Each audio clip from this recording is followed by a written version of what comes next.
Le vapotage est de plus en plus populaire aux États-Unis et pour cause, vapoter est considéré comme une alternative plus saine au tabac. En outre, les arômes tels que la menthe, le bubblegum, la crème glacée ou les biscuits ont attiré les jeunes vers ces cigarettes électroniques. Seulement, fumer ces cigarettes est devenu un problème de santé publique.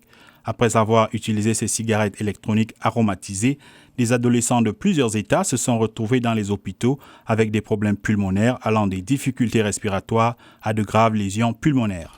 Le président Trump a donc annoncé mercredi que son administration se préparait à interdire ces cigarettes. Le vapotage est devenu un business lucratif sur une très courte période.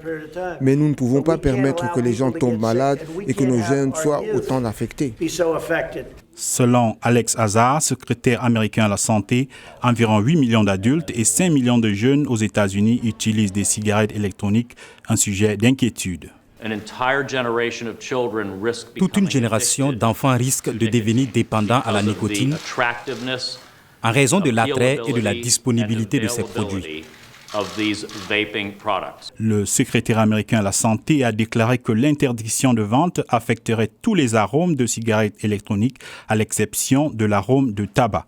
D'ici au mois de mai 2020, les fabricants de produits de vapotage devront obtenir l'approbation de la Food and Drug Administration avant de les mettre sur le marché.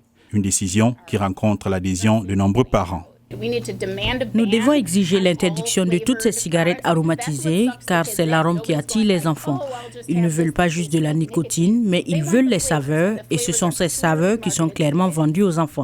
La semaine dernière, le Michigan est devenu le premier État du pays à interdire ces cigarettes. Cependant, il est à craindre qu'elles ne soient vendues illégalement. C'est pourquoi les experts réclament plus de sensibilisation sur les dangers du vapotage ainsi que des efforts concertés pour dissuader les potentiels fumeurs.